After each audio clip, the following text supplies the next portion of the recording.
కొన్ని విషయాలుంటాయండి, ఎన్ని వేల సంవత్సరాలు గడిచినా వాటి విలువ అస్సలు తగ్గదు. అలాంటి జ్ఞానానికి కాలంతో సంబంధముండదు. సరే, ఇప్పుడు అలాంటి ఒక అద్భుతమైన ప్రాచీన జ్ఞాన భాండాగారంలోకి మనం వెళ్లబోతున్నాం. అదేంటంటే చాణక్యుడు వ్యూహాలు. అబ్బా, వినడానికే చాలా కఠినంగా ఉంది గదా ఈ మాట. కాని ఒక్కసారి ఆలోచించండి. దాదాపు 2,500 సంవత్సరాల క్రితం ఒక రాజనీతివేత్త చెప్పిన ఈ మాట ఈరోజు మన జీవితాలకి అద్దం పట్టినట్టు ఎందుకనిపిస్తోంది? దానికి కారణం, ఈ మాటలు చెప్పింది మరెవరో కాదు, సాక్షాత్తు ఆచార్య చాణక్యుడు. ఆయన రాసిన చాణక్య నీతి అంటే అదేదో రాజుల గురించో రాజ్యాల గురించో అనుకుంటే పొరపాటే. ఇది మనలాంటివాళ్లు జీవితంలో ఎదురయ్యే సవాళ్లను ఎలా ఎదుర్కోవాలో చెప్పే ఒక ప్రాక్టికల్ గైడ్ అన్నమాట. సరే, ఇప్పుడు అందులోని కొన్ని కీలకమైన సూత్రాలేంటో చూసేద్దాం. అయితే చాణక్య నీతి అనేది కేవలం రాజ్యాలను ఎలా పాలించాలి అనే దాని గురించి మాత్రమే కాదు. అసలు విషయమేంటంటే, ఒక వ్యక్తిగా మనం సక్సెస్ అవ్వాలంటే ఎలాంటి సూత్రాలు పాటించాలో కూడా చెప్తుంది. దాని వెనుకున్న ఒక పవర్ఫుల్ మైండ్ సెట్ ఏంటో ఇప్పుడు మనం తెలుసుకుందాం. ఓకే, చాణక్యుడి సలహాలన్నిటికీ మూలం ఒక్క కాన్సెప్ట్. దాని పేరే నైతిక వాస్తవికత. ఏంటిది, ఎలా పనిచేస్తుంది చూద్దాం. ఇక్కడ మనం అర్థం చేసుకోవాల్సిందేంటంటే, నిజాయితీగా ఉండొద్దని చాణక్యుడు చెప్పట్లేదు. మంచివాళ్లుగా ఉండండి, కానీ ఈ ప్రపంచమంతా మంచిది కాదన్న వాస్తవాన్ని కూడా గుర్తుపెట్టుకోండి అంటున్నారు. మనల్ని మనం తెలివిగా, వ్యూహాత్మకంగా కాపాడుకోవాలి. సింపుల్గా చెప్పాలంటే, మంచిగా ఉండాలి, కాని అమాయకంగా అస్సలుండకూడదు. చూడండి, ఈ తేడాను బట్టి మనకు విషయం క్లియర్గా అర్థమవుతుంది. అంటే నిజం మాట్లాడాలి, కాదనట్లేదు, కాని ఆ నిజం మనల్నే ప్రమాదంలో పడేసేంత గుడ్డిగా ఉండకూడదు. ఒక చిన్న ఉదాహరణ తీసుకుందాం. జాబ్లో జీతం గురించి బేరమాడేటప్పుడు మన గురించి అన్ని చెప్పేయడం కన్నా వ్యూహాత్మకంగా నిజాయితీగా ఉండటమే మనకు లాభం. అంటే మనల్ని మనం కాపాడుకుంటూనే నిజాయితీగా ఉండటం అనేది ఒక ఆర్ట్ అన్నమాట. ఈ మాట వెనుక ఉన్న అర్థమేంటంటే, మన బలాన్ని ప్రదర్శించడం ఎంత ముఖ్యమో చెప్పడం. మన దగ్గర నిజంగా అంత బలం లేకపోయినా పర్లేదు, కాని బలహీనంగా మాత్రం అస్సలు కనిపించకూడదు. ఎందుకంటే బలహీనత శత్రువులను ఆకర్షిస్తుంది. అదే మనం బలంగా ఉన్నట్టు నటిస్తే చాలు, మన జోలికి రావడానికి చాలామంది భయపడతారు, వాళ్ళని దూరంగా పెట్టొచ్చు. సరే, ఈ నైతిక వాస్తవికత అనే మైండ్ సెట్ని మన చుట్టూ ఉన్న మనుషులతో డీల్ చేసేటప్పుడు ఎలా వాడాలో ఇప్పుడు చూద్దాం. ఇక్కడ మనం గుర్తుపెట్టుకోవాల్సిన విషయం ఒకటుంది.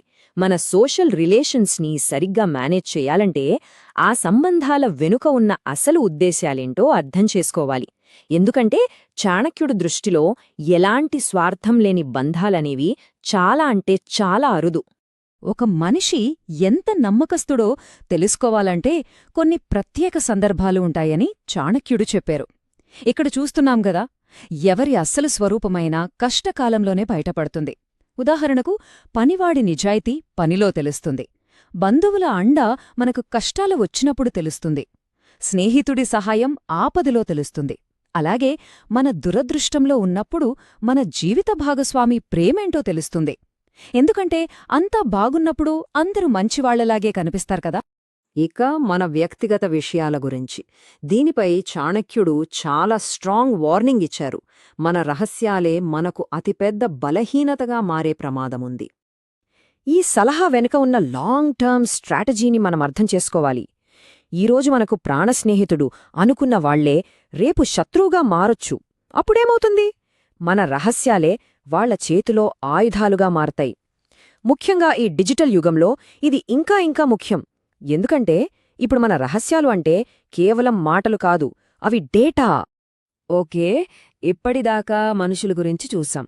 ఇప్పుడు వ్యక్తిగత విజయానికి 2 ముఖ్యమైన పిల్లర్స్ అయిన సంపద, జ్ఞానం గురించి మాట్లాడుకుందాం. చాణక్యుడు ప్రకారం అసలైన భద్రత, అసలైన శక్తి ఏదైనా ఉందంటే అది విద్య మాత్రమే. ఎందుకంటే డబ్బు, ఆస్తులు ఇవన్నీ ఇవాళుంటాయి, రేపు పోవచ్చు. కాని మనం నేర్చుకున్న జ్ఞానం మాత్రం ఎప్పటికీ మనతోనే ఉండిపోతుంది. ఈ మాట ఎంత నిజమో కదా. జ్ఞానం యొక్క పవర్ ఏంటో ఇది చాలా స్పష్టంగా చెప్తోంది. ఒక అధికారమనేది టెంపరరీ, అది ఒక ప్రాంతానికే పరిమితం. కాని జ్ఞానం అలా కాదు, దానికి ఎలాంటి హద్దులూ లేవు. ఇక డబ్బు విషయానికొస్తే దీన్ని ఫినాన్షియల్ విజ్డమ్ అనుకోవచ్చు. అంటే అత్యాశతో డబ్బు సంపాదించడం కాదు, మన భద్రత కోసం, మన ఎదుగుదల కోసం సంపదను ఒక టూల్గా చూడటం. ఈ సూత్రాలేంటో ఒక్కసారి చూద్దాం. ఫస్ట్, భవిష్యత్తులో వచ్చే కష్టాల కోసం డబ్బు దాచుకోవడం. అంటే ఈ రోజుల్లో మనం చెప్పే ఎమర్జెన్సీ ఫండ్ అన్నమాట.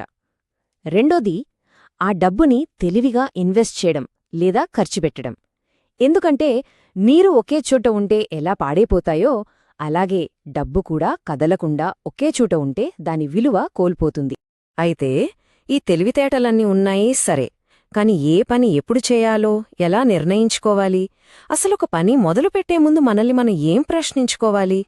దీన్ని మనం ఒక టైమ్లెస్ చెక్లిస్ట్గా అనుకోవచ్చు. ఈ 3 ప్రశ్నలకి మన దగ్గర సరైన సమాధానాలు ఉన్నాయని అనిపించిన తరువాతే ఆ పనిని పూర్తి ఏకాగ్రతతో మొదలుపెట్టాలి. ఇలా చేస్తే అనవసరమైన ప్రయత్నాలు చేసి టైం వేస్ట్ చేసుకునే బాధ ఉండదు. ఇక చివరగా చాణక్యుడి బోధనల్లోని అత్యున్నత స్థాయికి వెళ్దాం. అదే ఒక ఆదర్శవంతమైన నాయకుడు ఎలా ఉండాలి అనేది. ఈ రాజర్షి అనే కాన్సెప్ట్ దేన్ని సూచిస్తుందంటే అధికారం, నైతికత రెండూ కలిసిన ఒక అద్భుతమైన కాంబినేషన్ని. ఈ రోజులో చెప్పాలంటే కేవలం కంపెనీ లాభాల గురించే కాకుండా తన దగ్గర పనిచేసేవాళ్ల బాగోగుల గురించి, సమాజం గురించి కూడా ఆలోచించే ఒక మంచి సీఈఓ లాంటివాళ్లనమాట. ఇలాంటి నాయకుడికి కొన్ని ముఖ్యమైన సిద్ధాంతాలు ఉంటాయి. వాళ్ల సంతోషం ప్రజల సంతోషంలోనే ఉంటుంది. ఎప్పుడూ ప్రజలకు అందుబాటులో ఉండాలి. అత్యవసరమైన పనులను వెంటనే పూర్తి చేయాలి. నాయకుడి ఆనందం ప్రజల ఆనందంలోనే ఉందని చాణక్యుడు చాలా గట్టిగా నమ్మారు. ఈ చివరి మాట చాలా పవర్ఫుల్. దీన్ని ఒక పిలుపులా తీసుకోవచ్చు. ఇప్పటిదాకా మనం మాట్లాడుకున్న అన్నింటికీ ఇది వర్తిస్తుంది. భయం మన దగ్గరకొస్తోందని అనిపించిన వెంటనే దానిమీద దాడి చేసి నాశనం చెయ్యాలి. దానికి లొంగిపోకూడదు. దాన్ని ఎదుర్కొని గెలవాలి. సరే, ఈ ప్రశ్నతో ఈ విశ్లేషణను ముగిద్దాం. వేల ఏళ్లనాటి ఈ జ్ఞానం ఈరోజు మన జీవితాలకి ఎంతవరకు ఉపయోగపడుతోంది? మనం ఇప్పటిదాకా మాట్లాడుకున్న ఈ సూత్రాల్లో మన ఆధునిక ప్రపంచానికి